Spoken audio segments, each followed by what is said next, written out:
All right, today we're going to build something that's just incredibly useful. A simple, reliable power source for those times when, the grid just decides to take a break. So let's jump right in. Okay, picture it. A storm blows through. The lights do that little flicker, and then poof. Everything goes dark. It's dead quiet.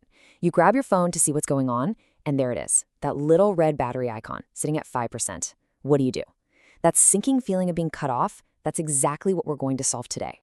Because let's be honest, when the power goes out, having a backup plan isn't just a nice to have, it's pretty much essential. We're talking about a temporary, off-grid setup that, trust me, anyone can put together. So, what is this thing we're building? Well, it's an emergency backup setup. But let's be really clear here, this is not going to run your whole house, not even close. Think of it as a targeted, short-term lifeline to keep your phone charged, maybe a few lights on, the essentials you really need when everything else is off. And, the best part is how simple it is. You really don't need to be an engineer or anything. Your entire solar kit is built from just 4 basic components. That's it, just 4. Here they are, the fantastic 4. First up, a foldable solar panel. This is what catches the sunlight. Next, a 12-volt lead-acid battery. You can find these everywhere, like in a scooter or even a car. This is where you'll store the power. Third, you've got your devices, which we call loads. That's just a fancy word for whatever you're plugging in. And fourth, and this one's the real hero of the story, the solar charge controller.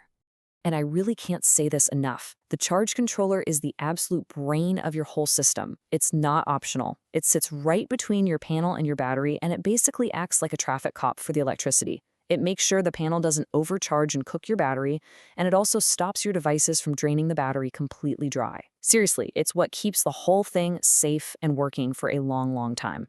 Okay, so you've got your 4 pieces. Putting them together is just 3 easy steps. But, and this is a big but, the order you connect them in is absolutely critical. It has to be done right for it to work safely. So here it is, the golden rule, the one thing you absolutely have to remember from all this. You must always connect the battery to the charge controller first, before the solar panel even enters the picture. This is the key to everything. Let's walk through it. Step 1. You connect the charge controller to the battery terminals. Why? Because this wakes the controller up and lets it see the battery's voltage, so it knows what it's working with. Step 2. Now you can connect your solar panel to the controller. The system's now armed and ready to start charging the second the sun hits it. And finally, step 3, connect your device, your light, your phone, whatever, to the load terminals on the controller. Boom, you're literally making your own power. How cool is that? Okay, you're all set up, you're pulling power from the sun, it feels amazing. But now, it's time for a little reality check. We have to be super clear about what this little setup can do, and maybe more importantly, what it can't do. Let's talk about real power and real limits. As you can see, keeping some LED lights on, charging your phones and power banks, even running some small DC gadgets, yeah, no problem. It's perfect for that stuff. But what you can't do is power the heavy hitters. We're talking refrigerators, space heaters, ironers, anything with a big motor. This kit is your emergency lifeline. It's not here to replace the entire grid. And remember, your system's performance is going to change day to day.